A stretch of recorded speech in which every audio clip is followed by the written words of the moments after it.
Have ever flown a drone FPV, first-person view, you definitely know the specific kind of anxiety I'm talking about Oh, today. yeah, absolutely. You're just cruising along, right? The video feed in your goggles looks crisp. The horizon is completely level, and you feel like a fighter pilot. And then static. Right, or a sudden sun glare completely washes out the lens. Exactly. And usually that moment of blindness is followed almost immediately by the sickening sound of carbon fiber shattering against something you never even saw. Yep, and usually that something isn't a building or a tree trunk. No.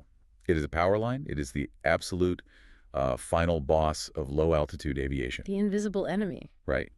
We have covered obstacle avoidance systems on the deep dive before, but today is different. We are not talking about big, heavy LiDAR scanners or expensive camera arrays. We're looking at a really fascinating paper from the Drone Infrastructure Inspection and Interaction Group at the University of Southern Denmark. Which is a great name for a lab, by the way. DIIAG.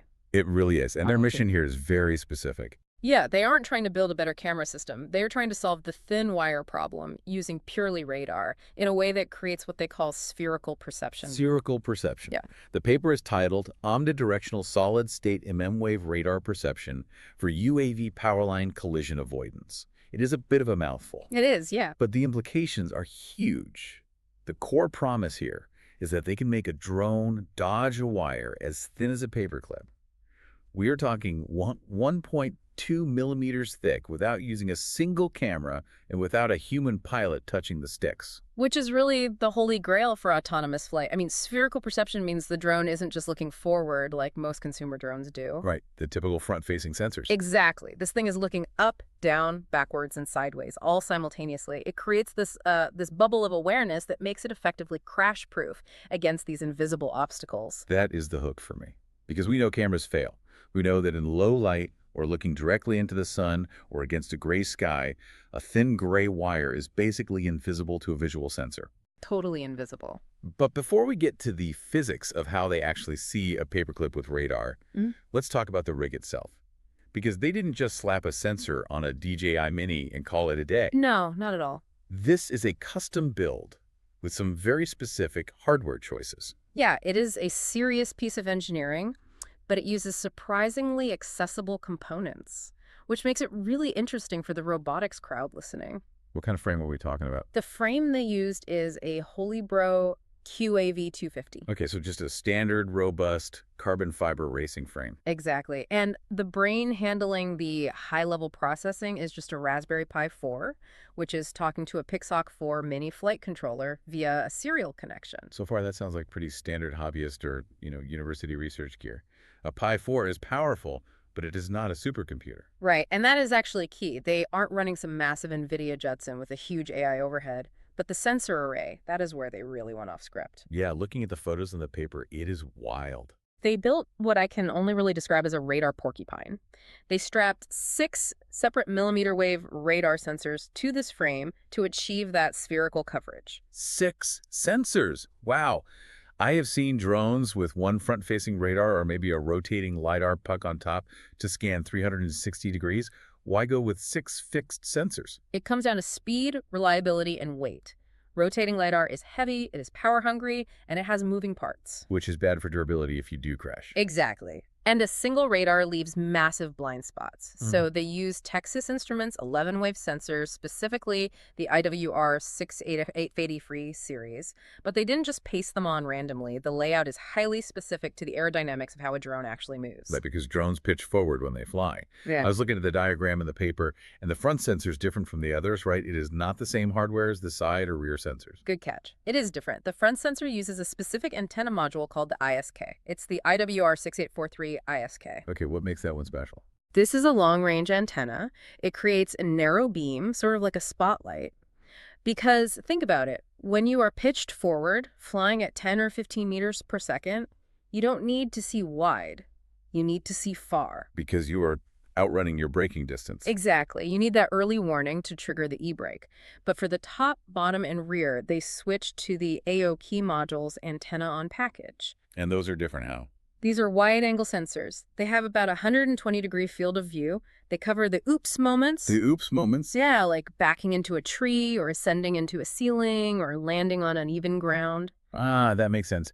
It was the side sensors that really caught my eye, though, because they aren't pointing straight out to the left and right like you would expect on, say, a car's blind spot monitor. Right, they're angled forward by 15 degrees. Yeah, why the 15-degree tilt? That is their solution to the blind spot problem. See, if you have a narrow beam on the front and wide beams on the sides, there is inherently a gap in the corners. The shoulders of the drone, so to speak. Exactly. By tilting the side sensors forward, their field of view overlaps perfectly with the front sensor. It creates a continuous, unbroken bubble of detection around the entire front arc. So effectively, you have a solid-state system, absolutely no moving parts, that creates a 360-degree sphere of awareness. Yes. But here's the problem with radar, and I think you listening, if you work in RF, you already know this. Radar is noisy. Very noisy. It gives you a point cloud. Usually you have to run heavy clustering algorithms to look at those scattered dots and say, okay, those dots form a line, that line is a wire. That takes processing power and introduces latency. And latency is death. Yeah. When you are flying at 22 miles per hour. If you spend 100 milliseconds figuring out if a dot is a wire, you have already hit it. Right. This is where the University of Southern Denmark team found their massive shortcut, and it relies on a specific quirk of physics they refer to in the paper as phenomenon PA. Phenomenon PA. It sounds a bit mysterious. It does sound like a sci-fi movie. Yeah. But from what I gathered, it is actually just geometry. Can we break down the physics here? Why does this phenomenon allow them to skip all that heavy data processing? It is beautifully simple geometry, but it solves a very complex problem. When a radar beam hits a cylinder like a power line, it behaves entirely differently than when it hits a flat wall or a leafy tree. Because the wire is round, the radar signal reflects off what's called the specular point. The specular point, like the shiny spot, like how light reflects off a metal pipe when you shine a flashlight on it. Essentially, yes. And purely due to the geometry of a cylinder, that reflection point is almost always the distinct point of closest approach. It is the exact point on the wire that is perpendicular to the radar beam. Okay, let me see if I grasp the implication for the software side of things. You were saying the drone doesn't need to calculate the actual shape of the wire. It doesn't need to look at a cloud points and mathematically reconstruct a cylinder in 3D space. Correct. That is the huge breakthrough here. Because of phenomenon PA, they can assume that if they get a strong, coherent return from the radar, that return is the wire, and the distance to that return is the exact distance to the obstacle. Wow. It turns a complex computer vision problem, meaning what is this object, into a raw data problem. There is a hit at 5 meters. That's it. Which is why they can run this whole thing on a Raspberry Pi 4 instead of a heavy AI compute module. They aren't doing object recognition at all. They're just doing distance checking. Precisely. It strips away all the computational overhead. The algorithm just listens for that specific type of reflection. If the radar pings, that ping is the obstacle. So we have the eyes, the porcupine setup. We have the brain understanding phenomenon PA. But seeing the wire is really only step 1. Step 2 is not hitting it. Yeah, that's the important part. And this is where their algorithm gets really clever. It is not just a binary stop-or-go system, is it? No, and honestly, a binary system would be dangerous. If you just slammed on the brakes every single time you saw a return, you would be stalling out constantly in a cluttered environment. They detail a 3-tier reaction system in the paper. It feels very organic, almost like a biological reflex. I want to walk through this hierarchy because it really illustrates the difference between simple automation and true autonomy. Let's start with the first layer. The first layer is cruise mode, or what they technically call tangential avoidance. This is the default state.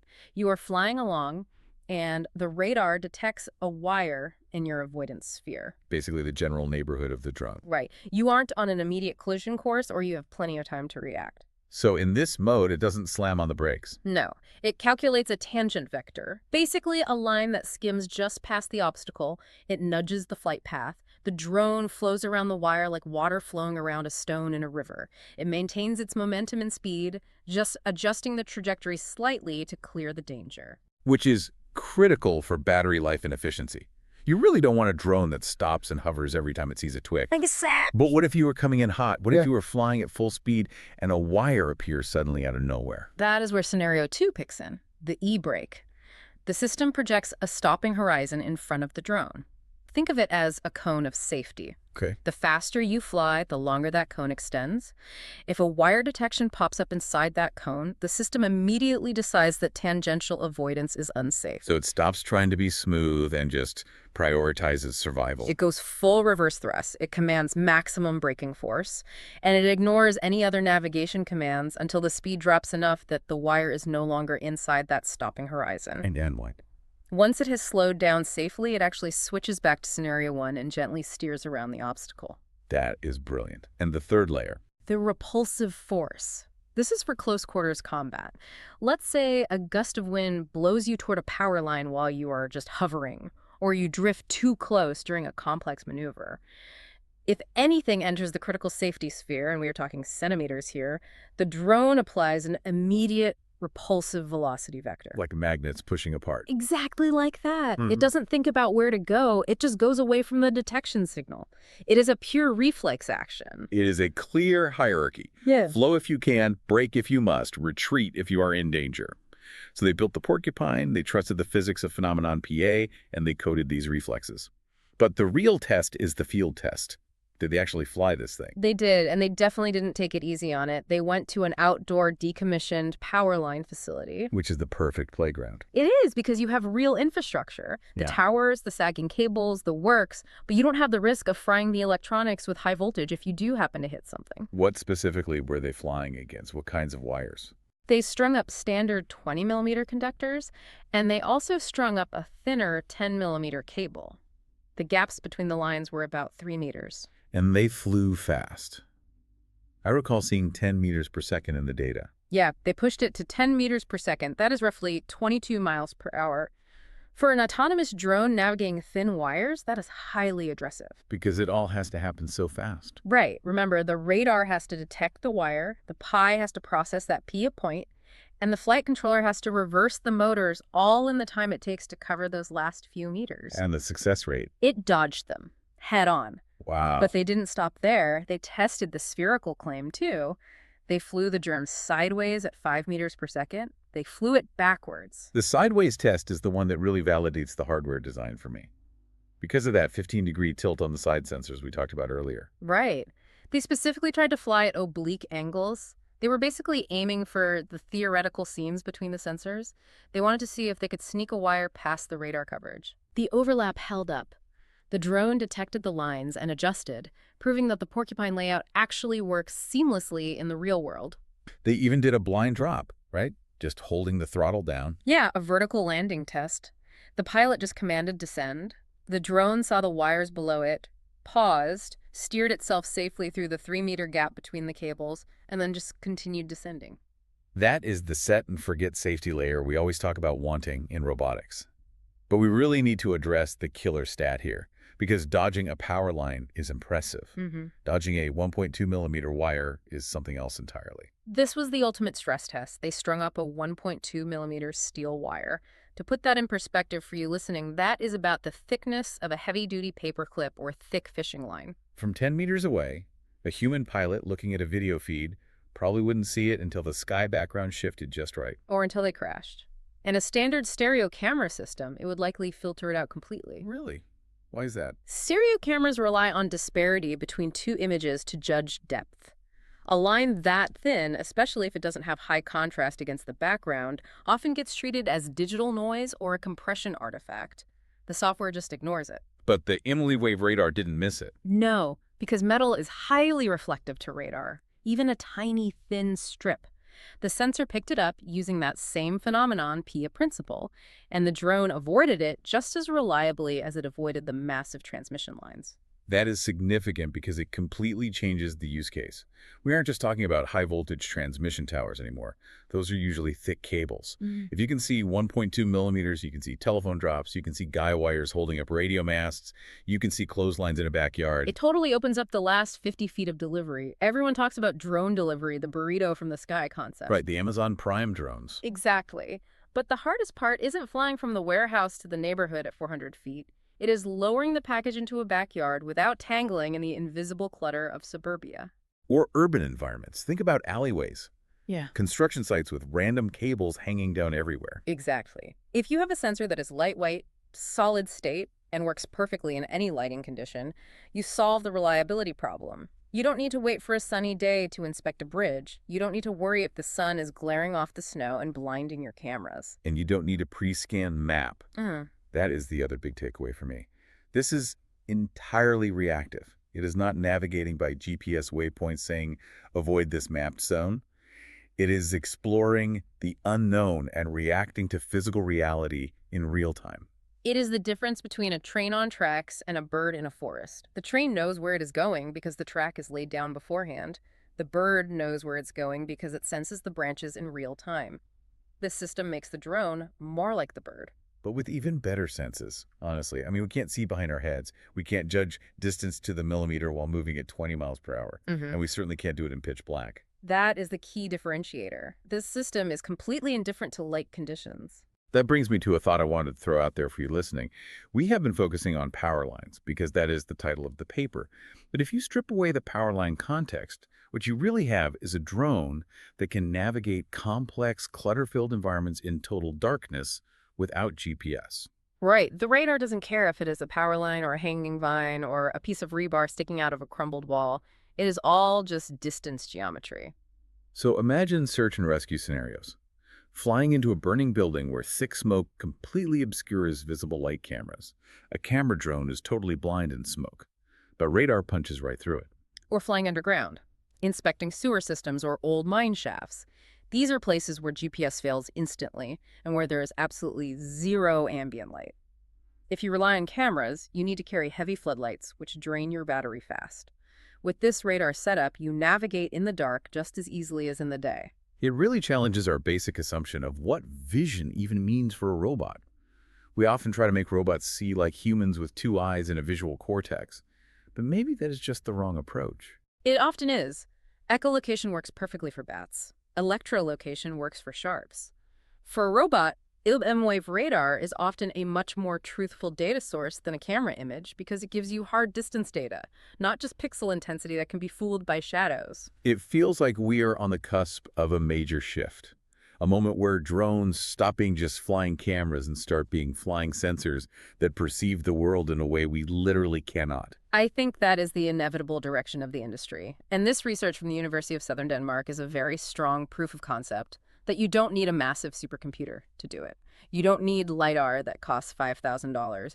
You just need the right physics and smart sensor placement. The right physics and a little bit of phenomenon PA. Can't forget the PA. It turns the complex geometry of the world into a simple map the drone can read instantly. I think you listening are going to love digging into the details of this one. We will link the full paper in the show notes for anyone who wants to see the specific wiring diagrams of that porcupine setup. It is worth a look just for the photos of the drone. It looks incredibly utilitarian, but it clearly works. Huge thanks to the Drone Infrastructure Inspection and Interaction Group for this research. It is truly fascinating stuff. And thank you to everyone listening. Next time you see a drone buzzing around, just imagine the invisible sphere of radar waves pulsing around it, feeling for the world. It definitely makes you look at them a little differently. Thanks for diving in with us. We will catch you on the next one. Stay curious.